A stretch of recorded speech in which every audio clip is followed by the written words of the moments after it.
trouble health-wise. Yes. It's an important topic. Yes. Did you want to sponsor or did you want to make it for me? What was the thinking? Or for this oxygen concentrate? Yeah. No, I think we can just supply few, and then if it takes off, it could be a big volume. But right now, I want to just give it out as a gift. It's an important topic. The Indian government, there's no duty now. Did you want to sponsor or did you want to make it? Sponsor. Yeah, so we will discuss that after the meeting, Ashok, but it's an important topic. So it is something that's dear to me as well. Yeah. Thank you. Yeah. So we'll get started in a few minutes. Thanks for joining a little bit early. I have turned on the live feed on both YouTube as well as Facebook. So today is the Business Roundtable. We're going to start at 4 p.m. It's about 3 minutes to go.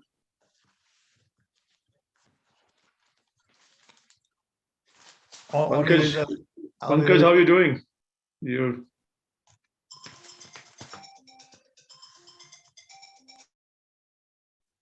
Sorry about that. I was muted. Good. How are you? Yeah. I like your background. Is that Wall Street or is that something in New York for sure? Well, it is actually the stock exchange. Yep. It is, okay. Good to see that. Prem is here. Prem Shah. How are you, Prem? Long time. Yeah, so when you have to say hello, you'll have to unmute your mic. So we'll go through that a little bit later.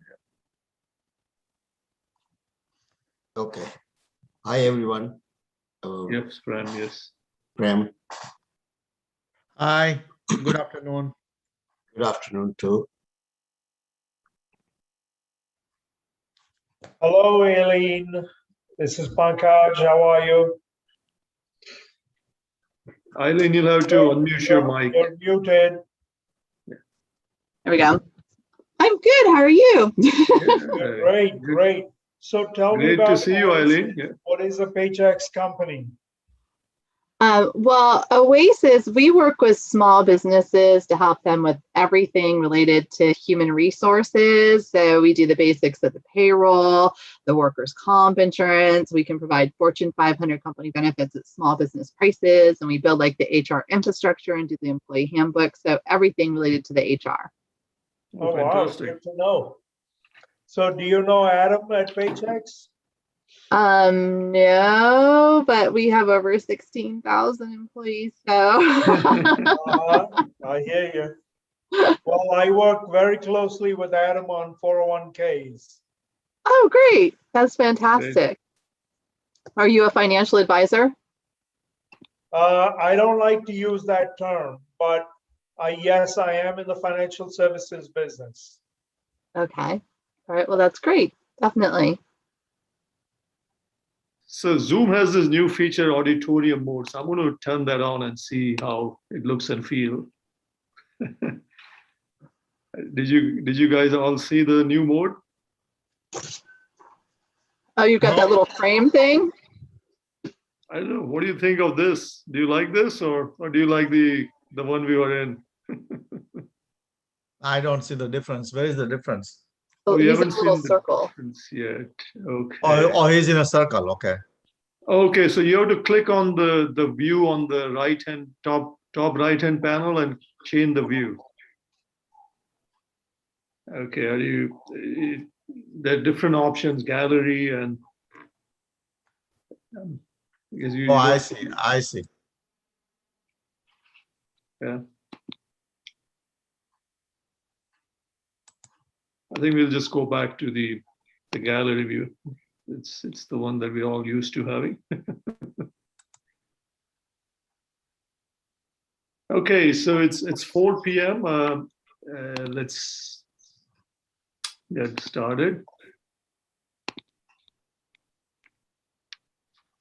Good afternoon, everyone. I'm Sanjay Dalal, the founder and CEO of Going. We have been going strong on this Zoom roundtables and fireside chats since I would say the beginning of last year. These are 15th to date, and I really appreciate a lot of our ongoing community members joining us today. Thank you for your patience. I saw that some of you were inundated with multiple calendar invites, so I apologize for that. I think I'm still learning the Google Calendar. I guess I could raise the fifth on that. But in all fairness, I really appreciate everybody joining today. We have an exciting roundtable on a very important topic, which is how to accelerate and grow our business in a post-COVID world. I guess we can start thinking about that, and that alone hopefully should be optimism enough for some of us, who have stayed healthy, stayed in harmony with what's going on, and importantly are here. So I'm really appreciative of all of you joining us today. Some familiar faces here. Steve Smith, our coach, Orange County Executive Coach. Steve, how are you doing? I'm doing well, Sanjay. Thanks for putting this on. Thank you, Coach Steve. Dave Austin, who has been very much a regular for all the roundtables. Dave, how are you doing? Doing real good, Sanjay. How about yourself? Thank you very much. Ashok Sheth, who has attended a few as well. Ashok, welcome. Thank you. Thank you. And Pankaj Dayal, I guess everybody knows Pankaj at this point. If you don't, then that's your problem. Pankaj, welcome to the roundtable. Thank you. Thank you. Eileen Dewer. Eileen, long time. How are you doing? I'm good, thank you. Good to see you again, definitely.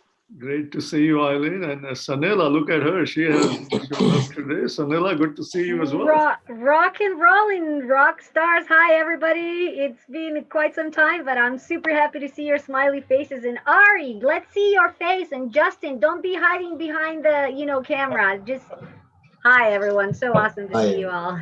Thank you, Eileen. I think we need you on every roundtable. We need this energy here. Don't be hiding behind that. There you go. That's the quote of the day. Justin has turned on his video. There you go, Justin. Thank you. And we have Susie. Susie, how are you doing, Susie? Looking great there. I'm good. Thank you. Nice to meet everybody. Thank you, Susie, for joining. Welcome. And we have Prem Shah. Prem, how are you, sir? Good. How are you? Excellent, Prem. And we have Liana Levine. Liana, how are you doing? Doing great, thanks. Thank you, Liana, for joining. And we'll have everybody introduce themselves in a little bit. Just wanted to get some, icebreaker going here. So some folks have stayed behind the scenes. Randy, how are you doing? Raghu, Ari, and Alok. Hi, everyone. Thanks, guys. Feel free to turn on the video whenever you feel good about it. All right, Randy is trying to. Randy is imitating a cowboy behind him, so I don't know what he's trying to do. He's doing something there. Sanjay, I think that's a picture of Randy on his wall back there. Oh, that is Randy times two. Oh my God, Steve, you got good eyes there. So is that better? Oh, I love it. There we go, Randy. All right. Well, I'm just getting ready to go in and open a safe for a company, so I'm going to be muted out and monitoring. All right, Randy, if you hit that proverbial jackpot, don't forget to share with us. Just kidding. Did I say that out loud? It's an empty safe, but they need it out of their way. Somebody abandoned it. Never mind. All right. So again, thank you all for joining. We have a nice group here. So let's do one thing going. We have the last time we did the chat and it was really useful. So in the chat, if you don't mind, just share, who you are, your business, what's your biggest need today. That'll be something to share. And perhaps your email or phone number so folks can, somehow get in touch with you. And what I'll do is everybody who's attending today, I will make sure I will email the chat out to everyone later on so that, it becomes a great way to collaborate after the roundtable. So again, your name, your company name, something interesting about you.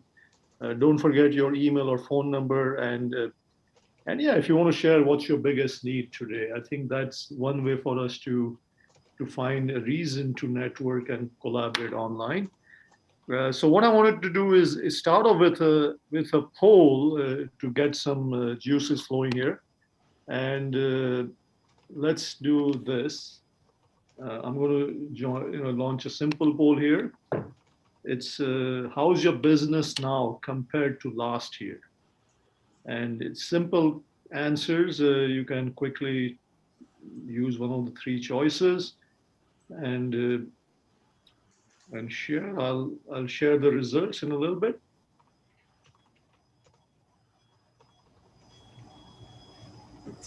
Okay, I got some good responses here. I need a few more, so if you don't mind, if you are still listening, go ahead and share.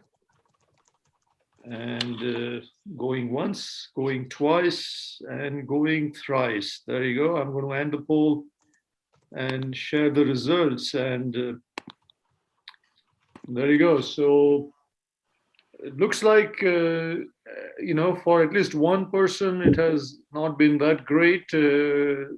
Quite a few said it's about the same, about 31%, and then definitely it is improving for a majority, over 60%. So I think that's a positive sign. And yes, Sanela, we all owe a round of applause for that.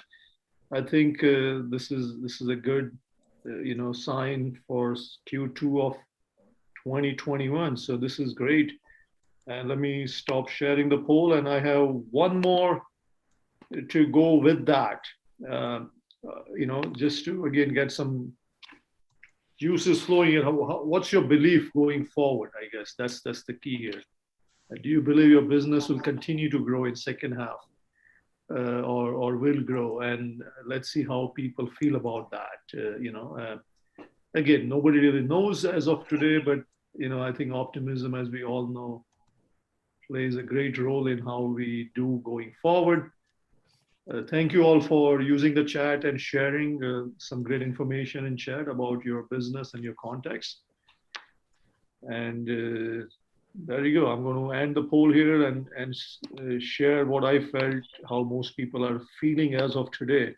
Now, mind you, this wasn't the case, when we were asking that same question, like let's say in a roundtable 3 months ago or even 6 months ago. So I feel that this is good. We have a lot of good optimism going into, the second half of this year, as well as, definitely next year. So let me go ahead and stop the sharing. So I think this was a couple of polls to break the ice. So let's do the roundtable quickly. And I'm going to share with you a couple of slides just to give you a sense of what's going on. So let me share the screen here.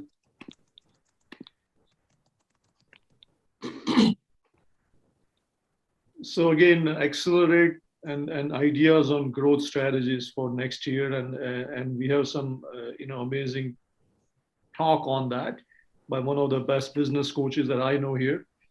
And I wanted to share with you a quick quote from a CEO who I have come to admire. He is also from India, as I am, originally. And he's managing a big company, Google, that we all probably know for sure. But, it's a great quote, keep pushing your limits. And good companies do whatever it takes. And I think that's an important message for the day. I think a lot of us have struggled many times in the last year, had amazing challenges in front of us. Some of us even thought of perhaps, shutting down the business. But the reality is we are here today and we are pushing, our limits, doing whatever it takes to find new ways to grow our business, to streamline, to save costs, to find new pockets of revenue, all of the above. So I applaud all of us who are here today and taking whatever it takes to grow. A quick review of ongoing. Many of you already have joined, so I'm not going to spend a lot of time on this. But we are, I would say, the business community. We are growing. We have over 100,000 members today. And our focus is small business. So we help local, small, and growing business We provide them a great platform on Ongoing to create their business profile, to share their stories, be it, products, services, tips, videos, your stories could be yours to keep, to yours to share. And importantly, make some great connections, with the members. By the way, we are the only verified community. So every business that joins on Ongoing, we make sure they're verified before they actually even get to share their first post or even get to make their first connection. So we build a community of trust, community where there's authenticity, and we want to make sure that it's a great community for doing business. So again, if you haven't yet joined, do join Ongoing. I know some of the members here are very active on Ongoing, including Steve Smith, our coach. And it's very easy to join and start sharing your stories, building your brand. And one of the best things with Ongoing is once you are on it, once you create your profile and start sharing, it builds your long tail visibility on Google. So what that means is your customers will start finding you on Google because of your activities on Ongoing. And it also works on search engines like Bing and Yahoo and others as well. So again, get on it and let's get going. So what I want to do is now do the roundtable with introductions of our members who are attending today. And we will go in no particular order, but let's start with the one who joined early on. Let's just start with Pankaj Dayal and then we'll go around. Pankaj, go ahead. So everybody gets about, I would say, a minute or less. And what you want to do is three things. Your company, of course, who you are, and ultimately how you can help, and importantly, where you need some help. So again, let's start with Pankaj Dayal. Good afternoon, all. Pankaj Dayal. My firm is PNR Financial Services, and I am in a very specific area. So to answer Aileen's question, yes, I am in the financial services business, but I work exclusively with business owners on retirement plans. Obviously, 401k is the most common that you all know about, but there are other types of retirement plans that we can work with. So 3 areas I work with. One is plan design, depending on your situation, what kind of plan is appropriate for your business. 2, how to implement it. And 3, how to monitor it on an ongoing basis.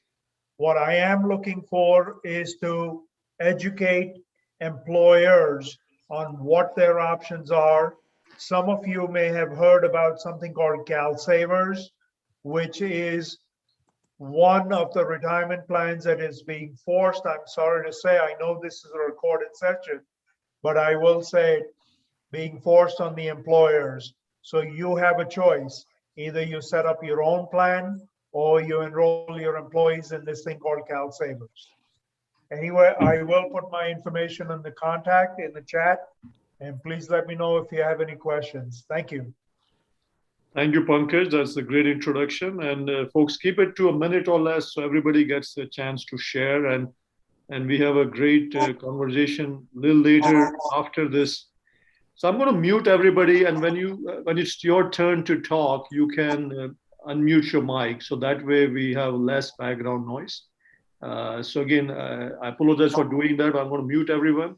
And when it's your turn to talk, unmute your mic. And then when you're done, you can mute it back. So thank you all. So again, let's go with, Eileen. Eileen, you're next. So you go ahead and unmute your mic and you're welcome to share. Thank you, Eileen. Sure. Thank you, Sanjay. My name is Eileen Dewer, and I'm with Oasis, a Paychex company. And what we do is we work with small businesses to help them with everything related to HR. So we build the HR infrastructure, like the policies and procedures and the employee handbook. We handle the payroll for our clients. And then through the magic of pooled buying, we're able to provide Fortune 500 company benefits at small business prices, as well as contain the cost on the workers' comp and the other employment-related risks. So if you have any questions about human resources, please ask me. My name is Eileen with Oasis. And what do you need? What's your biggest need today, Eileen? Where do you need help? Oh, I'm looking to connect with business owners, that have needs for HR and reducing the cost on their benefits and their workers' comp. Okay. And Eileen and I have known each other for many, many years now, and it's great to see you online today. Thank you, Eileen. Thanks. Good to be here. Yeah. Ashok, go ahead, Ashok. Keep it brief. Yeah.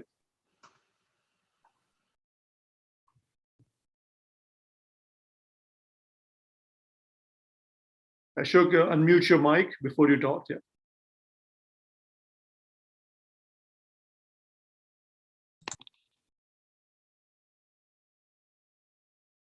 Ashok, are you able to unmute your mic? Yeah, I think now. Okay, go Can ahead. you? Yes, Yeah, we can hear you. My name is Ashok, and I'm in a flooring business in Anaheim, California for last 30 years. We've been lucky because we classified as essential. So 2020, we had one of the best year as far as the business is concerned. My son Ricky and his high school friends and college friends, about 15 of them joined the company, and they are taking it to the next level. So we are definitely going through a growing pain as we are growing faster than we plan to grow. So we're definitely looking for some extra money to invest, or probably looking forward to merge with somebody else with a different or allied products. Thank you, Ashok, for joining. Let's go next to Steve Smith. Go ahead, Steve. Hey, Sanjay, how are you doing? Great. Nice to see everybody. My name is Steve Smith. I've got a business and executive coaching company called Growth Source Coaching. And I basically work with business owners, company executives in the area of leadership tune-ups, management practices, and for smaller kind of entrepreneurial startups, marketing strategy. Last year was a great year for me. In fact, it's best year I had on record. And so if this year just kind of ends up being the same, I'll be very happy with that. But the thing that really caused last year to be so good, and what I'm looking more from this year, are companies that have figured out that the people they have in place from a management standpoint have kind of lost their way. And there's a lot of reasons why. Last year was very turbulent for a lot of reasons. And a lot of people that either just started in management roles or have been kind of sedate in one particular style of management just found themselves kind of turned on their head. And it disrupted a lot of companies, their operations, their ability to stay afloat or take advantage of the surge that's taking place in a lot of industries. So if you guys know of companies that are struggling with that, just being able to run their operation efficiently during all this turbulence, they're great folks for me to talk to. So thank you, Sanjay. Thank you, Coach Steve. And we're going to talk a little bit later about the business trends and what we need to do for the future. Absolutely. Prem, go ahead, Prem Shah. Make sure you unmute your mic. Hi, I'm Prem Shah. Thanks, Sanjay, for inviting on this conference. Really happy to be on the conference and learning a lot of things. I am in renewable energy. Projects are being done in Africa, especially East Africa, and also in India, and working towards Philippines side. And major are generally commercial size projects that has been done. So that's what really I work on. Yeah. Anything to do with renewable energy. And of course, always welcome funding for renewable energies. And then what help do you need right now? Huh? What is the specific area of help you need? At this moment, I'm working in East Africa, Kenya. Okay. Funding for the general size of project is the smallest is like 40 megawatt kind of projects, goes up to 100, 120 megawatt in the area, in the one area. Okay, got it. Thank you, Prem, for joining. And do you, feel free to network with the folks here and see who can help you with the capital side? Because it looks like you need some capital, right? Yes. Okay. Thank you, Prem. Yeah. Thank you, Sanjay. So let's go with Sanela. Sanela, you're next. Yeah. So now we're going live on social media. Everybody just wave. This is Sanela chiming in from Studio Radio Copy in North Orange County in Southern California. And now there you go. That was our live intro. Hi, everyone. Sanela here in La Habra, beautiful Aguada La Habra. Thank you all for sharing with us today. Yes, I am in my studio. No, don't worry. We didn't go live. I wouldn't do that to you because a lot of people freak out and, they have a fear of public speaking. And that's where I can actually come in, even though a lot of times they say, hey, I don't have a problem with the public speaking because it's the familiar faces that we know. And we've been on Zoom before, or even in person, in a live environment. And that's what I like to do. I would like to extend my offer to, not really an offer, but pretty much like to support small businesses and business owners, because I'm a business owner myself, to do a quick intro 10-minute, I call it a Blitz Zoom, where you will have the opportunity to talk and share with people by giving back to the community, not necessarily to promote your business. Of course, I'll have to charge you for that, so that's why we're not gonna do it that way, but that would be an opportunity for everybody to actually expose their business so people can get a hold of you. And of course, they're going to have a contact information, how to reach you out. But in terms of what I'm looking for is the business owners who actually do want to give back to the community by sharing good things, about what they do, and with basically free advice and resources from your business, how you can help without actually charging. So if that sounds interesting to you, and if you are open to actually promote your business to at no charge, I can do it because I own a radio station. So there you go. And I put my contact information, my cell phone number in the chat. So that's the fastest way to get a hold of me. And people that I'm actually looking for today is whether you have a small IT department or you don't have an IT department, but pretty much like small to medium-sized businesses who are unfortunately vulnerable to cyber attacks, because I can help with that, because we do have a program that's available for small to mid-sized businesses with a $100,000 policy of backing it up to protect you against cyber attacks. Thank you, Sanela. Now that is, I would say, the longest 1-minute introduction I've heard, but that's awesome. I think it was worth it because I needed to put it in there because I want all of you to say, yes, I'll take you on that offer. And I do want 10 minutes of free advertising on social media and on the radio station. That's great, Sanela. I haven't seen you in a long time, so I didn't interrupt you this time around. That's awesome. Dave Austin. Dave, go ahead, please. Good afternoon, everybody. Dave Austin, National Cost Recovery Services. I'll try to keep it under the minute. No, you're fine, production consultants. What I'm looking for, or what we do, is we go into business and we find where they're being overcharged on their expense items. And when I say expense items, the new partner vendor that I'm using, the only two areas they won't look at is payroll. Don't want to play in that pond. And the physical building itself. Every other expense item is up for negotiation. We're using a $6 trillion database to be able to find that information. And so I'm looking for any business. The only requirement I have is a business has to make $500,000 a year in annual gross revenue. And that's not a real big business. We're saving money across the board with these guys. I just looked up something, $3 million security company. It looks like we're currently coming back at about $139,000 for them. These are some good numbers, and they're hard numbers, and it's contingent based. I don't find a savings, they're not paying me, so it's a win-win for a business. Absolutely. And any business, hospitality, manufacturing, medical, makes no difference. So that's great intro. Thank you, Dave. Appreciate it, Dave, and thanks for being a regular here. I really appreciate it. My pleasure. Let's go with Susie. Susie, go ahead, please. Susie Chow. Okay, now I am mute.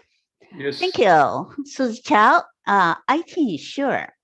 IT Insure is a premier IT managed services for smaller companies. We help small businesses choose the right IT technology. Personally, I do not like, a set product, a stack, we say, to push it down to business. We look at what businesses really need.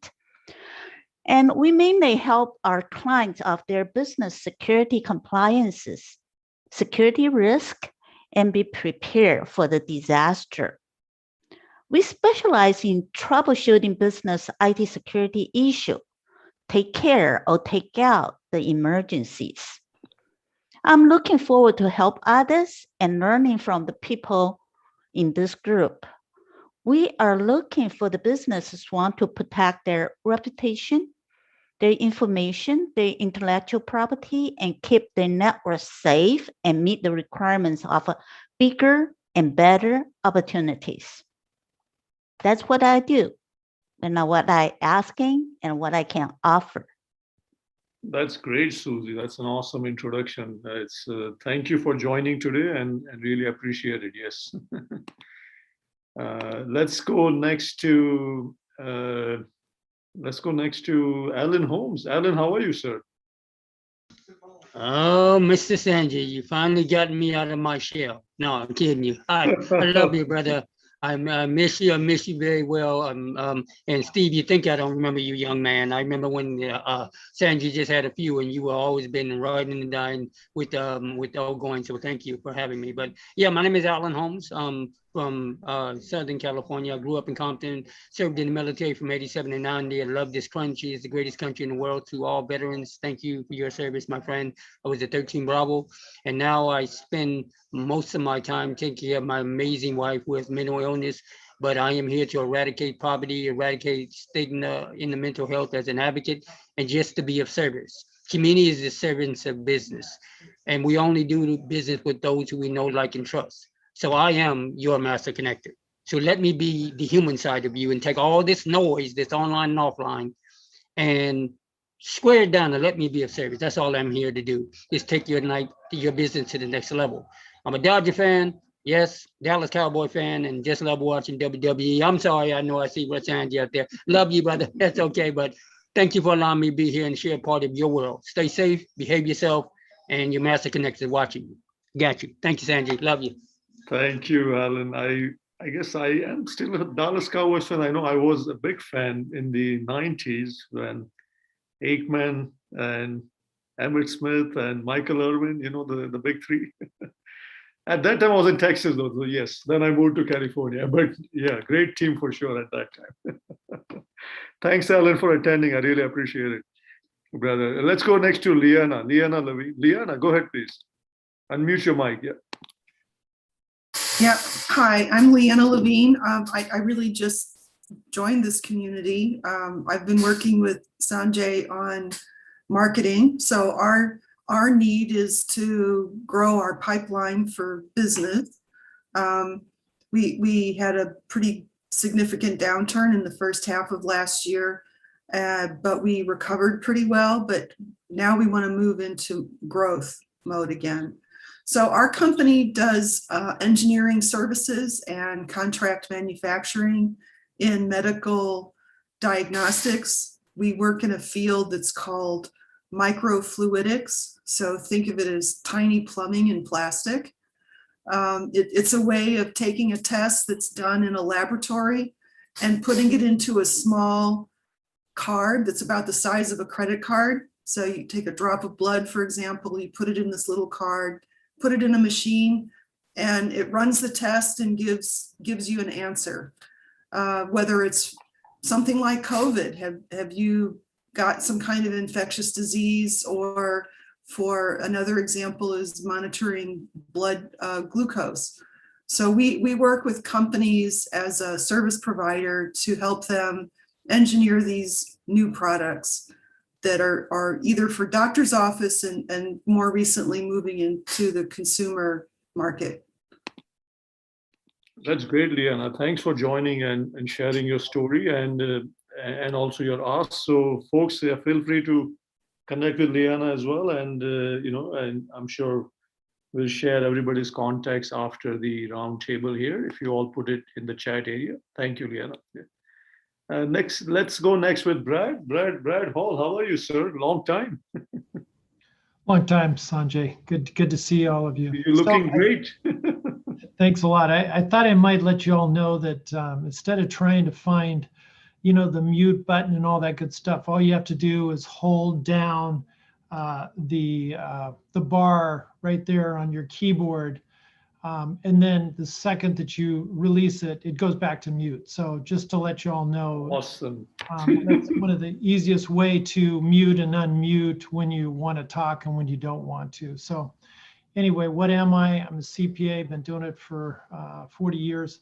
I'm the managing director of a CPA firm called MGO here in Irvine Spectrum. And we've got about 75 total staff, about 500 nationwide, 3 in India, 3 offices in India, which, we're praying for because they've been really struggling over there in our Indian offices. What do CPA firms do? I mean, I know you all know what CPAs do. We handle every imaginable business, accounting, financial statements, and tax returns for them. And we love what we do. So if you ever need any taxes or consulting, just give me a ring. Thank you, Brad, and thank you for that pro tip on how to use Zoom more effectively. Thank you, sir. Yes, Brad mentioned about what's happening in India, and I wanted to take a moment on that before we go to our next business owner here. It's pretty dire. We have folks who are, having really hard problem even securing oxygen, especially if they're struck by COVID. And so the biggest challenge right now is having enough supply of oxygen concentrators or oxygen canisters in India. And it's very difficult. There are a lot of good organizations that you can support. I know Google was matching up to $10,000 if you go to one of the 4 charities that they've identified, and you can search on Google to find those and make your donation there. I personally donated to another charity called Seva International, and they are securing oxygen canisters and concentrators. And of course, as you know, our country, US, where most of us are here, and many countries in the world, they are also supporting and trying to do whatever it takes to stall this pandemic, which has had a resurgence in India. So again, my prayers are for the folks, the brave folks. My parents are there, a lot of my family is there, my sister, and I know it's very difficult out there on the ground floor in India. So again, our thoughts and prayers are with everybody there. So thank you, Brad, for bringing that up, and I appreciate that. Thank you. Let's go next with Dr. Audrey, Dr. Stephanie Audrey. How are you? Fabulous. Great to see you, Sanjay, and everyone. Nice to see you all today. Dr. Stephanie Audrey, Blu Diamond Capital. I heard a few of you mention capital. We are the solution for capital, capacity, and customers. Blu Diamond Capital focuses on the commercial side of finance, so everything commercial finance, and also commercial real estate and business brokerage. And then Blu Diamond Advisory is a traditional management consulting firm addressing hypergrowth needs and, the necessity for strategic solutions, because you can't get to the capital without having figured out those strategic plans. So if you need help with capital, capacity, or customers, think of Blu Diamond Capital. Dr. Stephanie Audrey. So Dr. Audrey has had a tremendous, past history where she was managing companies in the few hundred million size, and now she has started her own business, Blu Diamond. So besides all the 3 C's she can help you with, she can be a great mentor to your growing business as well as a great connector. So thank you for joining, and love the books out there in the back there. It doesn't look that looks like a real background. I don't think that's fake. It is right? real. No, it's real. These are real books. Yeah, my son will tell you, to his chagrin, they are real. All right, that's great. Okay, great to see you again today.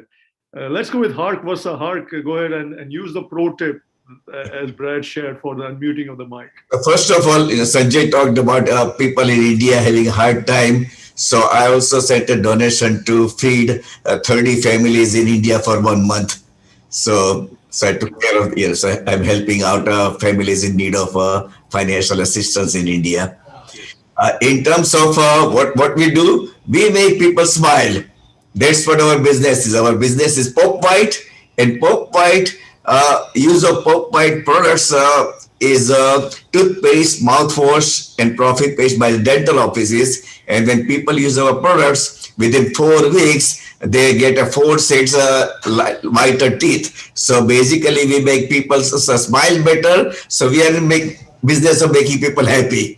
So it's a business to a consumer business as well as business to business. So we have a huge market potential in billions and billions of dollars because everybody in the world can use our products. And I'm happy to tell you one success story very quickly in 30 seconds. We thought that all the beauty salons could be ideal for us to remarket our products as distributors. So we signed up one beauty salon to market our product, and that beauty salon alone is now doing $10,000 a month. So now I think that there are more than 100,000 beauty salons. So if I can start getting more beauty salons to become our distributors, we can become multi-million-dollar business very quickly. So we are working on that right now, expanding our distribution. We also signed up Target, who is going to be selling our product starting next month. And we signed up with Alibaba this week, which will open up our business products to worldwide wholesalers who can buy from us on wholesale and distribute on retail basis. So we are very excited that business has a lot of potential. So I'm a happy person. Thank you, Hark. And so Popwhite is an ongoing pro member of our community. So what we do is we help them with their online digital marketing, website, I would say consulting, and helping them, grow their mind share, on social media. So again, Hark and Popwhite, thank you. I know Natasha doesn't have a mic there, but Natasha, thank you as well. I know you are there in the background somewhere. So I appreciate you joining. Thank you, guys. Let's go next with Raghu. Raghu, are you still there? Raghu Bala. Yes, I'm here. Go ahead, Raghu. Hi, everyone. Thanks for this event, Sanjay. And I run NetObjects. I'm the CEO of NetObjects. We are a company based in Irvine, California. We are venture backed. And last year, we were fortunate enough, despite COVID, we were able to get a $4 million round of seed round of funding from a VC. And one of the things that we have created actually which is in time for the reopening of the economy, is a product called COVID Pre-Auth. And I'd like to put it out there to the audience if anyone wants to partner with us on this. COVID Pre-Auth does 3 things for businesses trying to reopen. One is employee self-assessments, which is follows CDC guidelines as far as, like a daily health check, a questionnaire, so that when they enter into certain establishments, either employees or patrons, you know that your work environment is safe and so on. Second is immunity passport, and third is contact tracing. So far we have implemented the solution for a large hotel chain, Wyndham Hotels, and we have partnered with some players like Entity Data and some bigger players with some large organizations. But we also think that the solution is equally adaptable to small organizations across various domains and so on. And so if anyone's interested in participating or working with us, we welcome that. Thank you for the opportunity. Thank you, Raghu, for joining. And please feel free to add your contacts in the chat area so folks can know how to connect with you. Yeah. Yes, thank you. Yeah, I've done so. You already done that. That's great. Randy, are you still around, Randy, or are you out there with the safe? I think Randy might be busy. I'm still around. Okay. Let me close the door here. Okay, go ahead and quick introduction. We're seeing you working in action, nothing like that. No, we won't show that. I'm a locksmith. I'm a safe cracker. So that's one of my favorite things to do is actually open safes when they don't open for people. Let me change that. Is that a little bit better, easier? Yeah, that's good, Randy. Go ahead. Okay. I'm one of the ones that the business is better this year than it's ever been. I'm busier than ever. Part of that is because a lot of locksmiths have closed up their businesses and moved out of state. So that's for the ones that are still left, we're even more busy because of that. Where I could use more help is more work in the South Orange County area rather than all over the Southern California area. So because of gas prices, it's easier to service a local area. So that's kind of what my ask is, referrals from business owners and or new businesses to rekey their businesses and or assist with safe issues. Thank you. Thank you, Randy. I appreciate you joining and great seeing you as well. Thank you. Okay, that's great. So next we will quickly go to, let's see who else hasn't spoken yet. Oh, Bruce Webb is here. Bruce, how are you, sir? Go ahead. Go ahead, Bruce. Quick unmute. Hi, I am Bruce Webb, and I work with several of you guys. Dave Austin's an awesome guy. You need to talk to that man. I work with him about cost savings, and he has got one hot product for companies to get quick and easy ways of reducing their operating expenses. It really is the easiest way I've ever seen in my life. And that's good for companies because they don't like to spend any time worrying about it. I also work with a company called FundingNet, and I talked to Hark about this, and Hark has got to come up with his $4 million plan, man, so we can give him a loan and build his business. There you go. Is he still there? I don't think he's here, he's listening. Are you listening, Hark? Okay, good. Yeah, no, I listened to their presentation. The main thing was only way it works is if you are in a need for raising more than $2 million, and we are not in a we don't need that much money at the present time, so product is not suitable for us at the present time. Hark, you gotta think bigger, man. You've got to go. You got to grab it while you got it. Get that Popwhite out there to the whole world. Anyway, when he's ready to do that, he can talk to me. And so I do a lot of things like that, and I have some programs that just flat out just save people money. It doesn't cost them anything, and they save money for a wellness program and some other things. So I work as a business connector, and my services are free to the people I talk to. I just get a little finder's fee from those that I recommend. And after 45 years of working, I've known a lot of very interesting people, Dave Austin being one of the best. So, Thank you for the plug. Thank you, Bruce. I appreciate you joining and being one of our regular participants here. Thank you so much. Sorry I was late, but. Balaji, you're next. Balaji, how are you, sir? Okay. Sorry, I was also late. I jumped off from the other meeting. Thank you and good evening to all of you. My name is Balaji Rao. I work as a financial advisor with Waddell Reed till Friday, now with a new company called LPL Financial. I do financial planning for individuals and small business owners, including investments, insurance, tax planning, and I do whole financial planning using a software called eMoney. If you need anything in financial planning, just let me know. Thank you, Balaji. I appreciate it. I've known Balaji since I think the day I landed in Irvine or something like that, 2007. So great to see you, sir. And he's been extremely successful helping a lot of people with financial planning. Ari, are you around? Ari Shan? Ari, are you there or he's on mute? Okay, he's on listen only mode. So I think we'll get started with the main topic, which is how do we think about accelerating our growth in second half of 2021 and beyond. Did we hear from Natasha? Natasha sent me a message that she can't speak because she doesn't have a mic. Yeah, no. Natasha is my marketing director in our company, and she's right now under the weather, as well as she's busy with a lot of other things. So she's right now in a listening mode. Yeah, yeah, good point, Sanela. So I did want to talk to her, but I think she is on a listening mode. Yeah. So I think what I want to do is do this in this particular session.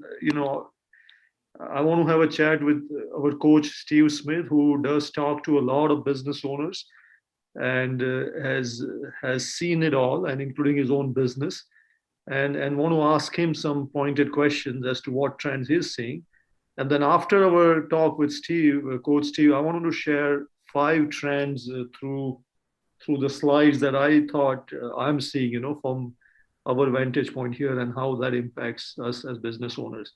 So let's start with Coach Steve first. Coach Steve, share with us what was the biggest challenge, most of the businesses saw, in the last 6 months, if you may, and how did they transform themselves, to meet those challenges, if you may. Okay, so what I've been noticing for at least since the start of this year, and I think it will probably continue on for the rest of this year, clear into next year, is the pandemic had an effect on just about every industry, but it treated certain industries more harshly than others. And what it ended up doing was rearranging all the pieces on the chessboard. And now you're in a situation where, and I think one of the gentlemen on here mentioned this earlier, that, and I think it was Randy that talked about this, if you look at your competitive set, the people in your marketplace that provide similar services or products to what you do, what you're going to find is it's not the same. Some people have gone out of business. Some people have downsized to something they're comfortable with, that they can manage and they can afford. And as a result, it's changed up the demand for those products. And right now, what we're starting to see as everybody is kind of coming out and various industries are opening at different rates, there's just been this surge of demand for a lot of products. And I have about half a dozen clients now that are just completely underwater because what they do, they've just been, people are just coming at them in this kind of frenetic pace because all this pent up need for the services that they provide. And they were kind of unprepared for this. So what they've learned from this is you've got to take a look at your infrastructure and get the best understanding you can of your capacity. Sure. Because if you have the demand coming from the market, because there's fewer people like you left, and you one that survived, and you're now one that everybody's coming to, you're not going to be able to take advantage of the natural growth if you haven't looked at how to up your capacity within your company. And it doesn't always mean buying a bigger building. It means really taking a look at how your business works and who's in it, and figuring out what you can do short range and long range to build up your capacity and be profitable, and stick to the things that are core parts of your business, not venture out into areas that are completely unknown, but somebody's calling you and say, hey, can you do this? That can cause people to spend time and money in areas that won't serve them well long term. So what I'm telling a lot of my clients is survey your market. Take a look at who you normally compete with and figure out where they're at, and figure out if you're going to be the benefactor or if all boats are going to rise, or if this is a blip that might last for 3 or 4 months and then it's going to kind of slide back to normal. You've got to know how to address that and do it smartly.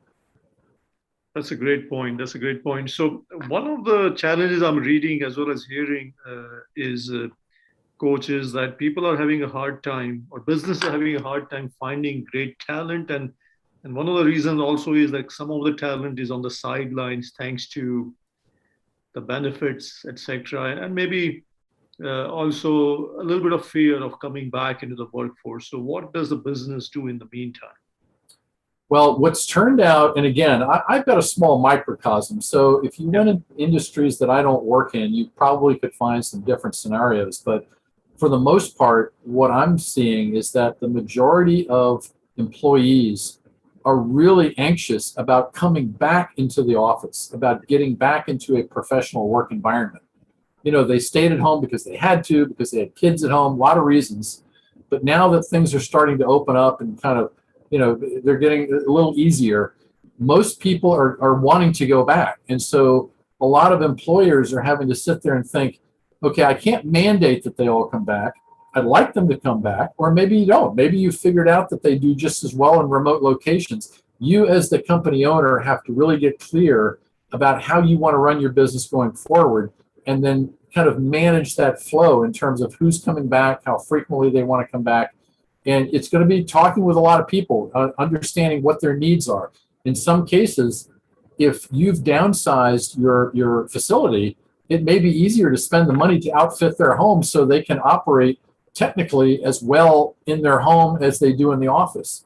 But if people are asking to come back, set up whatever you need to in your office to make sure they feel safe about it, but invite them back. Because I think ultimately people in the workplace collaborating and meeting and it's a much better situation. You know, remote work works well for certain functions, but I don't believe it works well for entire companies that have to operate as a unit.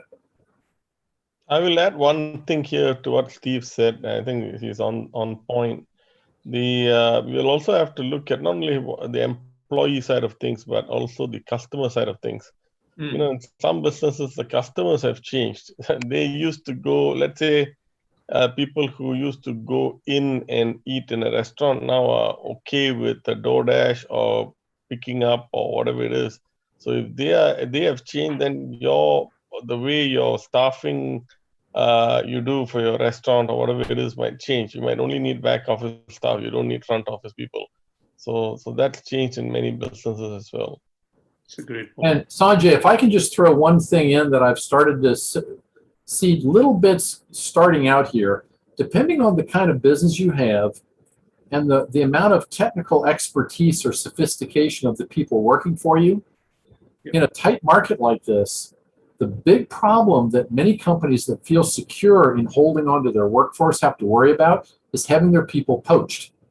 Oh. Recruiters are out there in force looking for quality people to place with clients who are struggling to fill vacancies. My son is in an engineering consulting business, and a lot of what he does is put engineers in the medical device industry in for project work for companies that aren't big enough to hire these folks full time.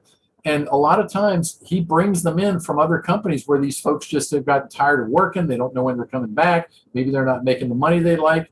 So if you feel like you've got a good staff in place, don't just sit back on your laurels. Really make sure that you don't have some of your best people being talked to by recruiters that want to send them someplace else, because that just creates problems for you.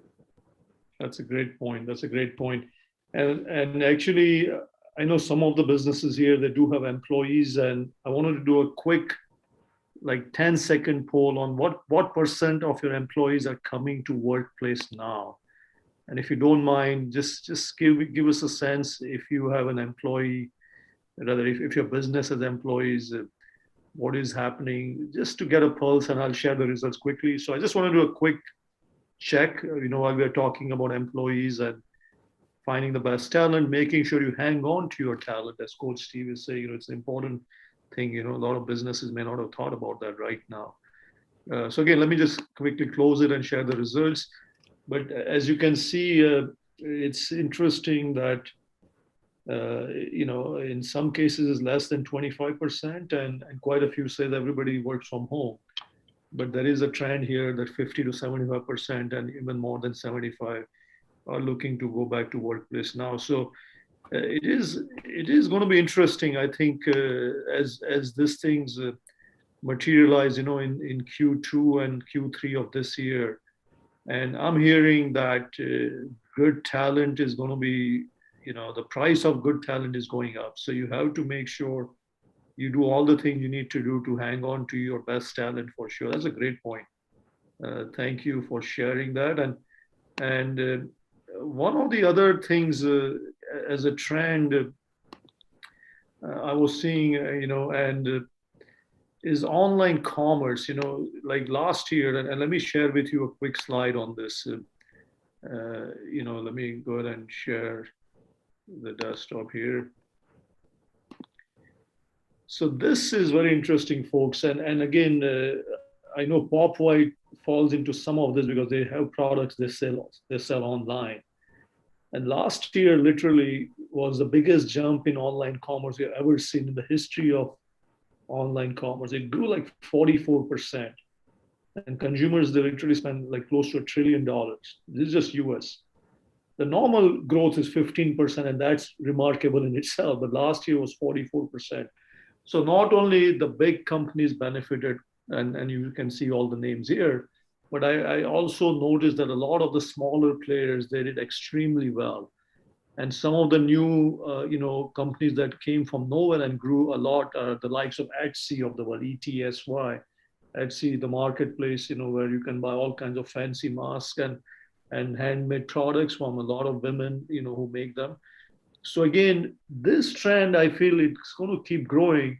So whatever a business owner has to think about in how you capitalize on this, on the online commerce. And if you have some ingenious ideas on products and making them or even distributing them and creating a marketplace, the thing is, it's going to keep growing, this particular area. And as some of you, we just saw in the poll there about employees coming back to work, but a lot of businesses, they still feel that work from home is here to stay. And one big reason is that employees, they find the flexible environment really enjoyable. And actually 90% are recommending they love the flexibility of working from home. And Google announced actually today, the CEO, Sundar, saying that starting fall, the new environment that they are thinking of as a work is 60-20-20, where 60% will go to work like 3 days of the week. 2 days of the week, they can work from home, 20%, and then 20% that actually can go around and change their offices and even change the location. So they're giving all the flexibility they can to all their employees. And the reason I'm sharing that is, again, if you are a small business and looking to hire people, you have to compete against the likes of this companies giving a lot of flexibility to their employees, especially the tech companies of the world who made out like bandits, if you may, in this pandemic. They did extremely well with their digital transformative products last year and this year. So again, be aware of that work from home is here to stay. And importantly, how do you tackle, yourself, or how do you win against the larger businesses who are going to give all the flexibility to their employees, especially in how they work? Coach Steve, let's talk a little bit about this trend here, about the retail, the travel and events. Do you see that turning around on the dime, in the second half of this year? And how can business owners capitalize on this? Okay. I think as hotels and sporting events and the travel industry, the cruise industry, I think as they get the green light, the first thing they're going to have to get through is the sheer backlog. There are some companies out there that have booked people out 2 years out because they're just waiting. And of course, they know the minute everybody says, okay, you can do it, they don't have enough ships to honor everybody's, arrangements right then and there. So they're going to be feeding off of a backlog for some measure of time.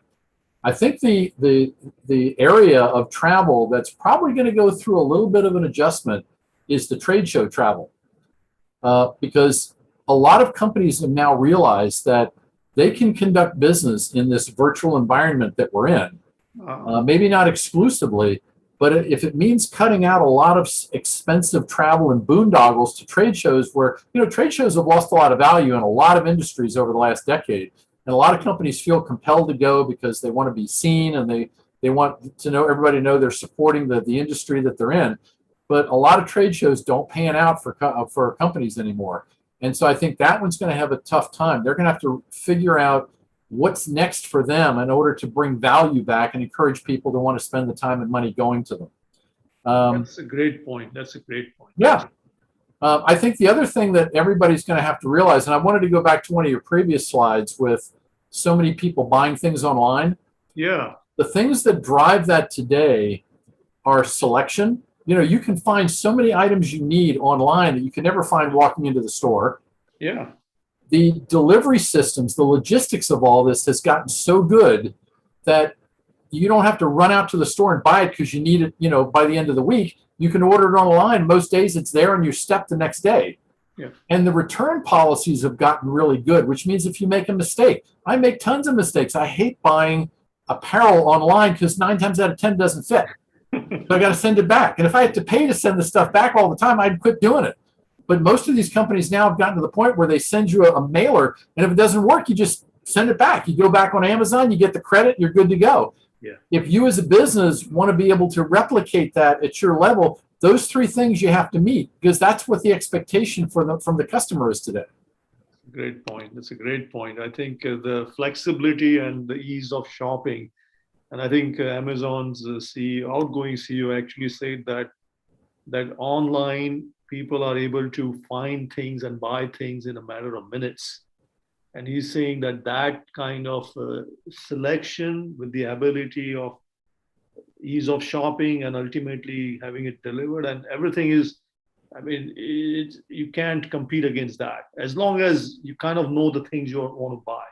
Now, things you don't know, I think there is some area of improvement there. But again, we're already seeing that, with many of the e-commerce merchants. So other trend on online entertainment and media. What about this one? I know we all consumed a lot of that last year, especially the ones who had more time, if you may, in terms of videos, music, podcasts. I know, Coach, you have a very engaging podcast of your Business Wingman show, which you're doing now with your son, if I'm hearing. But anybody else wants to jump into this trend here? I think this whole online media, including social media, I think it's here to stay, and it's only growing higher and higher. Any thoughts on this? Well, okay, so let me throw this out, and then I would love to hear from other people who might have, different viewpoints on this. But yeah, right now, anything that can be done online from the average person in their home or their office, look, you're streaming right now on YouTube. Yeah.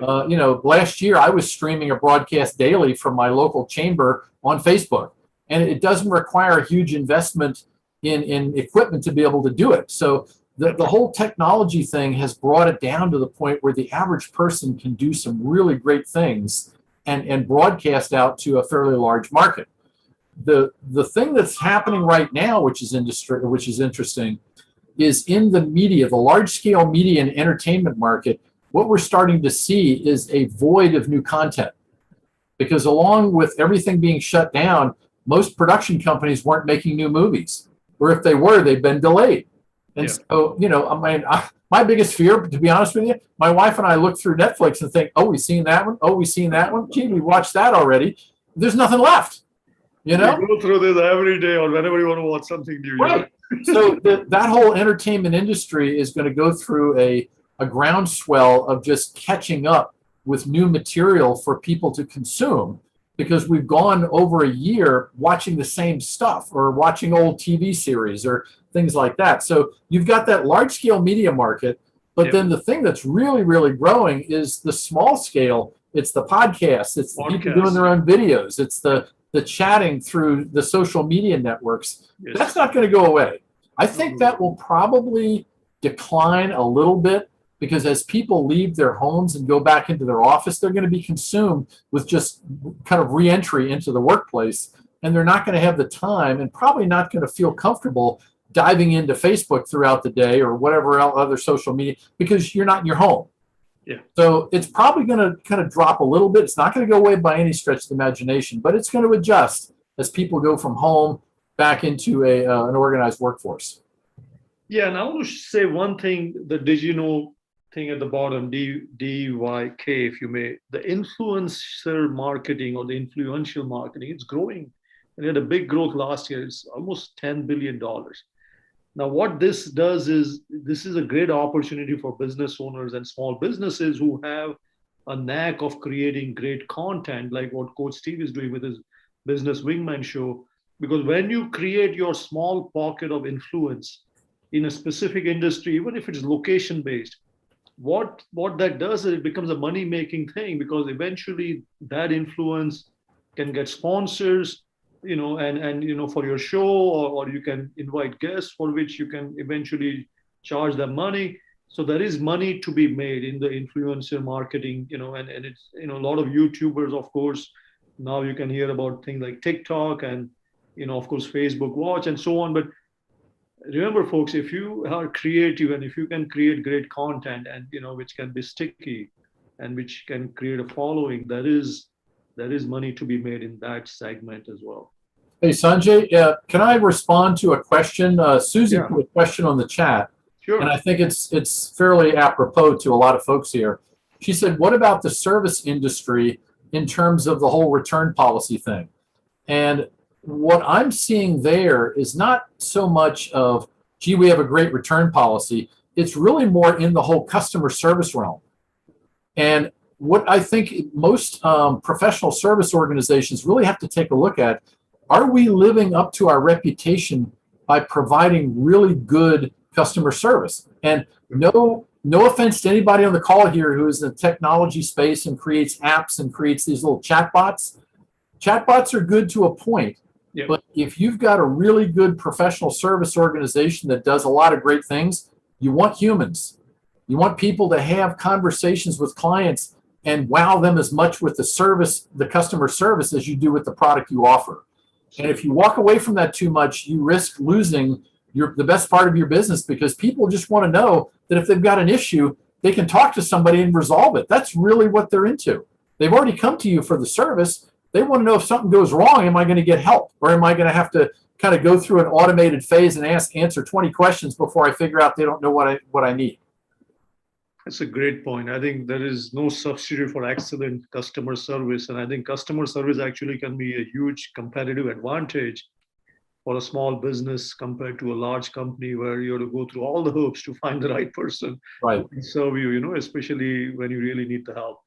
And there's another area I feel which is ripe for business owners, or the ones who can make this happen for, as a small business, is this personal wellness and the fitness industry. And I think it went through major upheaval last year, especially with all the apps and, all the ways in which, experts can help you, online, for your health and fitness, exercise, yoga, meditation, etc. And I feel that this industry, is another way, especially if you are into that, where you can create your own niche and help a lot of consumers in your local geography, or now with online and Zoom and everything, anybody online. Yeah. So again, I don't know if any of you participated in sessions like this with local, fitness or personal expert, but I feel that this is an area which is only ripe for more growth. But I didn't have more trends to add after this. What I want to do is have an open discussion with everybody here. You can all unmute your mics or talk and share anything that you are seeing specifically on your end in your business, which is a trend that you feel is something new and something that others can capitalize on.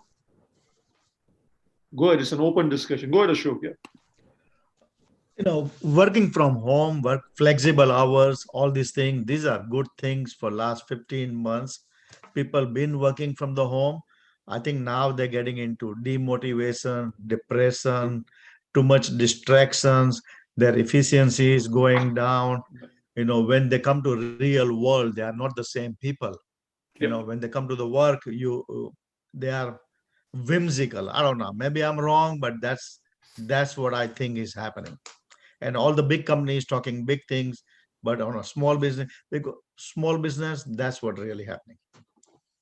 I think that's an excellent point. I think it's hard to create a stat on this, but they said that last year in San Francisco, they had more people who passed away because of depression and self-infliction versus COVID. Very interesting stat. And that was depressing right there, that stat alone. But I think you have a very good point on that. Yeah. Thank you. So I think as employees, they may say something on the polls, but I can tell you many of them want to come back to office and just meet their friends or meet coworkers and high five and do things that they used to do. So no doubt in my mind. Go ahead, chime in. Dave Austin, Dr. Audrey, just chime in. Please jump in. Yes. Well, just a couple of observations from my point. One, to clarify, I'm in Las Vegas, Nevada, and watching what's happened here and what is happening here currently, to where Steve was at, the convention side is what drives this town. I mean, we've got the casinos and the shows, but what overall drives is the convention business. and it's dead. I think the biggest one, CES is supposed to come back in January, supposed to. But between now and January, there's only one other major show coming. And we used to have, a major convention here in town pretty much every week. And about every third week, we'd have one that took over the entire complex and half the hotels in town. We're not there, and I don't, from the people I talk to, and I deal a lot with businesses and, through the business as well as some organizations that I'm connected with. And none of us are seeing a lot of that business coming back. We just opened up as of Saturday to 80% capacity. A couple of the hotels had special dispensation. I think Wynn and Encore were one of them. They're at 100%, but that was only as of Saturday. Before that, they were at 50 and 25, and then they were closed for 8 months, I think, closed hard. And it's taken a toll on our community across the board. I mean, major restaurants have gone out of business and won't come back. I mean, two of my favorite restaurants padlocked the door. One was 44 years here and one was 46 years.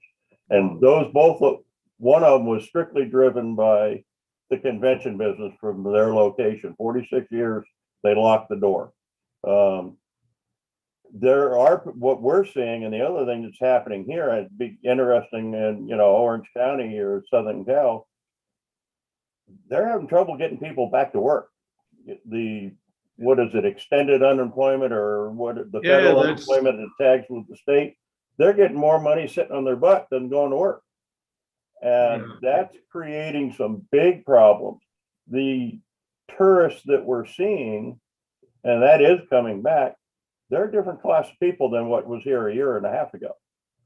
There's a lot of people that got their, $1,400 and grabbed the mom or the girlfriend and ran across over here to the casinos to piss it away on the tables.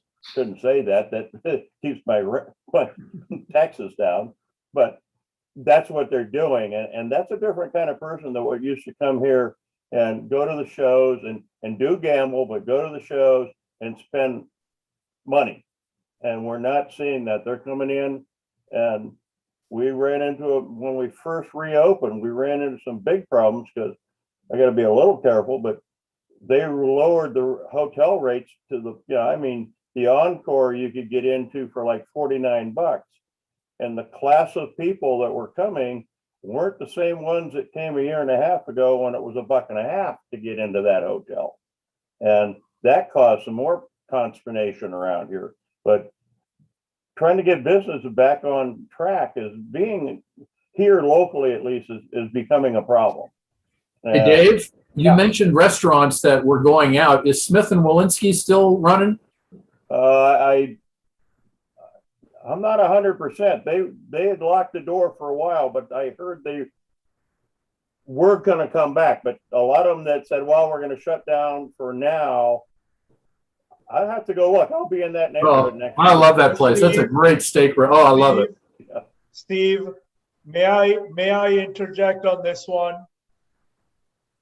Asking about Smith and Walensky with a predominantly Indian audience, I don't know if that's a good idea. God, forgive me for that slight. I had to say that. I had my earplugs on, so no worries. Dr. Ardrey, you had a point. Dr. Stephanie Ardrey, go ahead, please. Yes. Yes, I was just sort of piggybacking on the slide that was addressing the opportunity for content creators. Yes. Last year, following the lockdown, I found myself in a situation where no clients could come to the office. So if I'm going to be on the computer, I should pick where I want to be on the computer. And that allowed me to go, I went first to New York for a month and then Jamaica for 3 months. I know. I'm like, when is she coming back? Is she coming back? I know. But since, as a result of that, which I will be making an announcement very soon, I get to move back to my old playground where, you know, we've got this global conglomerate. So there'll be an announcement very, very soon regarding what I'm up to because of that. But one of the things that I created was a show, Money and Mindset. I was traveling with another doctor colleague. We were working on programs, but when it came time for us, after extending our trip 2 times, she finally said she had to go back home. And I was like, no, I'm staying another month. And she said, well, I need to look at you because it's not normal to leave a woman alone on an island. So we started this show, and now the show is continuing, and we're actually looking at additional distribution points now. There's some new things that really have emerged from just taking a chance and sort of doing what we started was, you know, addressing a concern for businesses about money and mindset. And that's really gaining traction.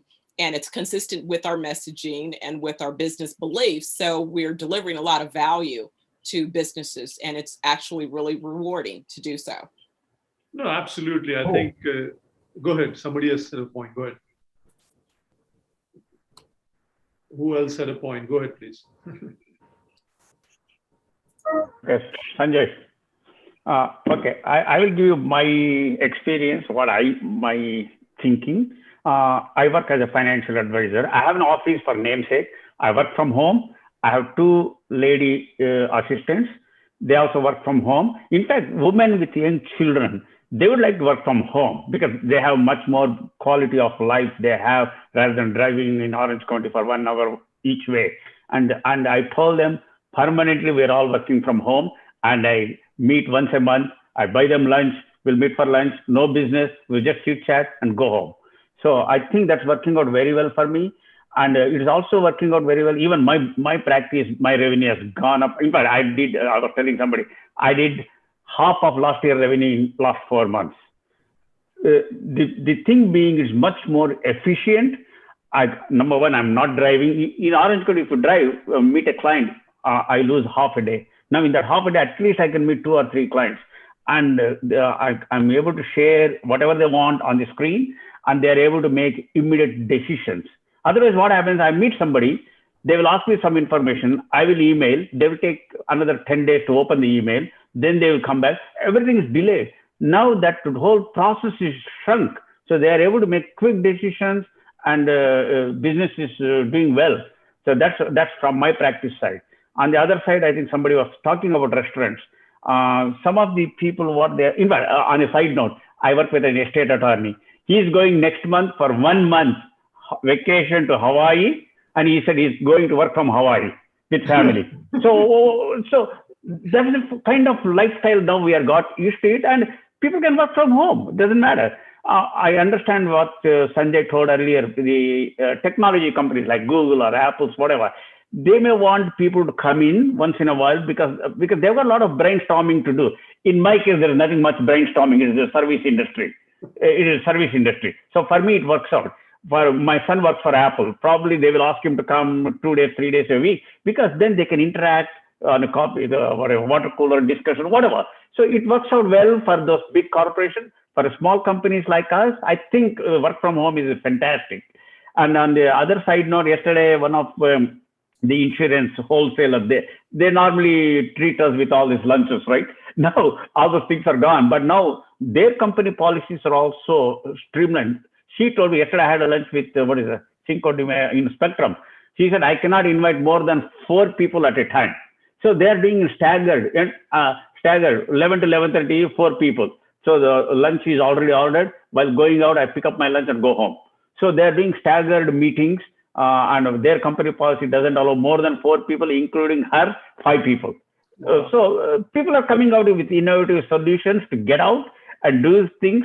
It all works out in different industries. I think it works out very well. For me, work from home is the best. I told my 2 assistants, forever you are working from home. They love it. I love it. I think that's a great point, Balaji. I think you're right. So I think for service industries that don't need a front-facing, employee, if you may, that's a great boon for sure. In a way, this has actually been a blessing in disguise. And Absolutely. especially women like it. If they got young families, they really love it because they want to take care of their children, whatever. I don't know. Maybe sometimes children may be problem at home. I don't know. Let me ask Liana here. Liana, you have a manufacturing unit there. How are employees there? Are they coming back to the facility or what's happening? Well, most everyone, of course, has to be there because we're making stuff. Yeah. So we had to do split shifts and daily check-ins, and everyone has to wear a mask. But I think we've got a nice rhythm, and I'd have to give credit to my team for really being steady in a very turbulent time and productive. So it's I think for us, the team, things have been good in terms of the way that the folks that are there have been able to keep together and still make things happen. We have our director of engineering has been working remote, and I think in some ways his communication with his team is better. Oh, wow. Because we have daily huddles. And we have our management huddles twice a week. Yeah. And he's also able to work without distraction of with the rest of people coming up and bothering him with things. So I'm pretty sure remote is going to continue to be part of the mix for us. Right. And I have a feeling Stefano's Italian and he hasn't seen his parents in over a year. So he's going to be planning to work from Italy at some point when he can fly back home. So we're rethinking how we can do business.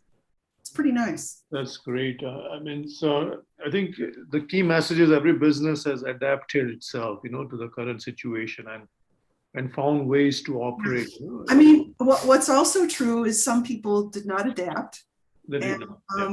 And because we were down on business, we were able to lay them off. So we were able to get rid of the people that weren't a fit. And I know you are quite in touch with what's happening in the marketplace. How are your competitors doing? Are they still around, or have they been able to consolidate, or how are you stacking up against them? If you may share that. Yeah. I think our competitors are doing well. I think, some of them I think are doing better than we are because they're a little bit bigger than we are right now. Yeah. There is consolidation going on. Mm-hmm. So I think some of our competitors have been purchased, and so they have a little bit more resources than we do to invest in growth.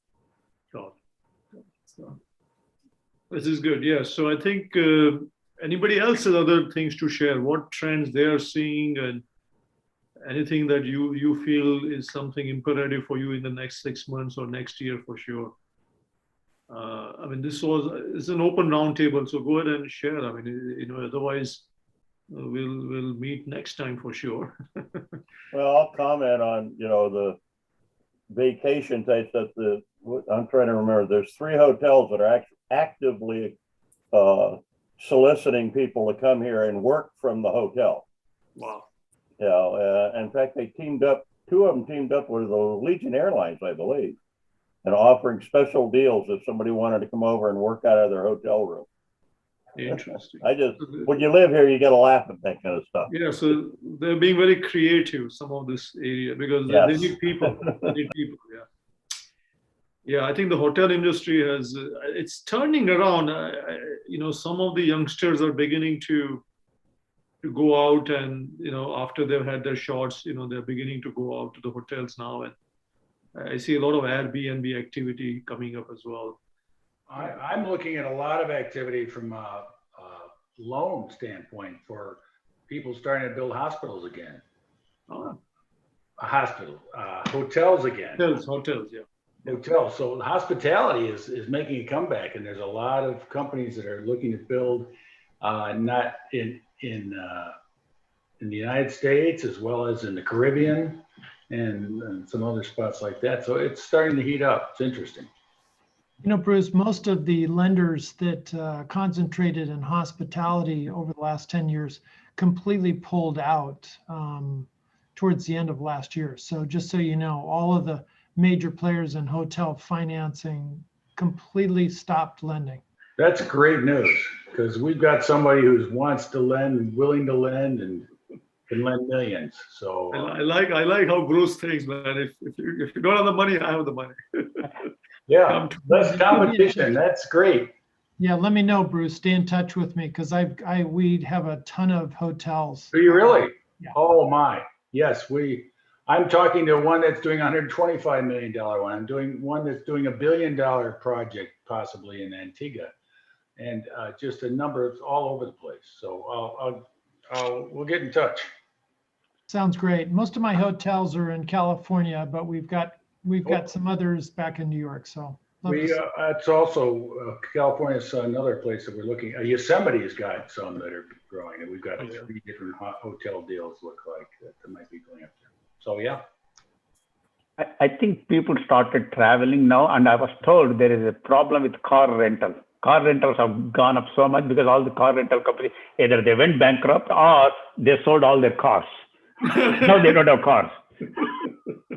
So car rentals, that's the problem now.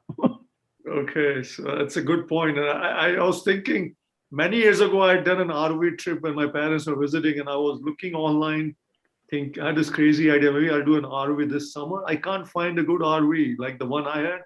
And the prices have gone through the roof. It is absolutely crazy.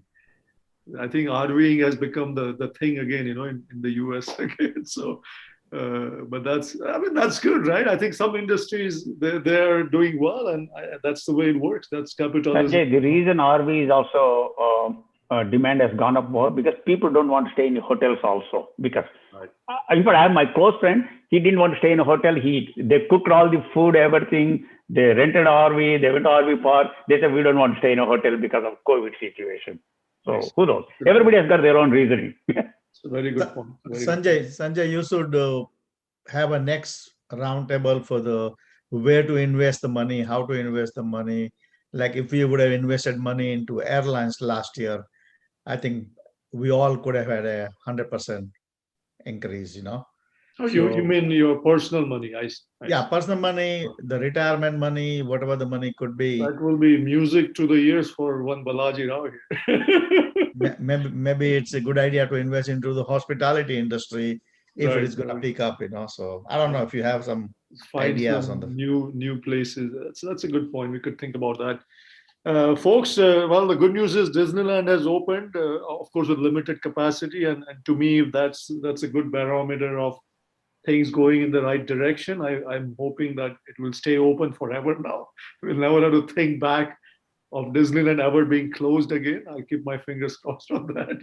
And maybe a few months from now, we can actually do a fun roundtable, if you may, at the place where magic happens, right? So that would be one way of looking at it, and bring that guy over from Las Vegas over here. Yes.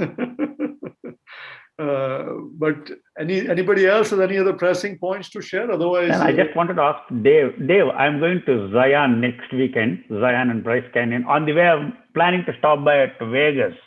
So is Vegas open for buffets or shows or anything? Oh yes. No, maybe we were at 80%, and depending on when you're coming, they're planning, not in concrete yet, next we'll week. go to 100%. June 1. But right now we're at 80%. Wynn and Encore got some special dispensation. They're at 100%. Several of the shows are coming back. The thing is, they've been shut down so long, and a lot of the shows, like, Sir, those guys got to go back in training, and, they couldn't even train until about 2 months ago because of social distance. So they're coming back, but slowly, because they have to gear back up. But I know Penn and Teller, I just heard they're back. I don't recall what property, but they're we're running. We're not on all cylinders, but we're running. Okay. I'll stay one night here on the way back. You will get some food there, don't worry. Oh yeah. Vegas means buffet, man. Hey, Balaji, Yeah. don't feed the squirrels. They're already fat in Zion. Really? I Wait till won't. you get there, you'll see what I'm talking about. Yeah, okay. I need to check. All right, folks. Thank you all for staying put beyond the hour. I know it's an hour and a half almost. Well, it is. And thank you, Susie. Thank you, Ashok. Thank you, Dave, Balaji, Pankaj, whoever is still here. Brad, great to see you. You're looking great. Pandemic has. Sanjay, thank you for continuously hosting these events. It's always nice to be on them. Thank you, Pankaj. Yes, it's a nice group. Dr. Audrey, great to see you. I'm glad you're back in your old neck of the woods. Liana, I'm going to invite you all to Jamaica really soon. So, is it an expense paid trip? Then yes.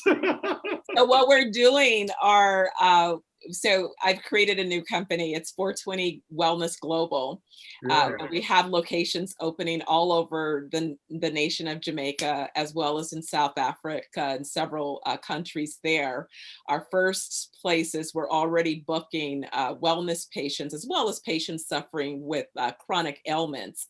My business partner is a functional medicine physician. So we have a team of real physicians that are dealing with patients that have outpatient needs. But for those of us that want to stay healthy and have the best treatment protocols and the opportunity to reset and refresh, 420 Wellness Jamaica is already starting to book folks. So a 7-day wellness rejuvenation is like $19.50 right now, a summer promotion for the rest of the summer. Oh, wow. So we're already, so that's what's going on. This is very, very, very, very tempting now. Yes. So I'll drop that in the thing. Yeah, please send it in the chat and I'll share that with everybody afterwards as well. Yeah. I think Susie is ready to make that trip to Jamaica. I can see that. It's in her eyes. I can see that. Yes. Oh, I already booked up until 2023. Fantastic. Thanks, Sanjay. Thank you, folks, for joining. I think I was almost going to ask Alexa to play that Jamaica song. It was just ringing in my ears.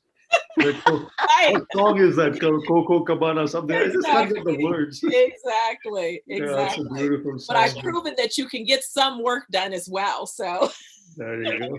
If you insist, you can work. Congrats on the new launch of the show, and I'm sure you will do well. And let me know what all you need to help get more audience on that. Absolutely. Thank you. I'll be circling back. Appreciate it. Thank you, Stephanie. Thank you, Liana. Bye. Thank you, everybody. Cheers. Bye-bye. Bye. Until next time. Yes.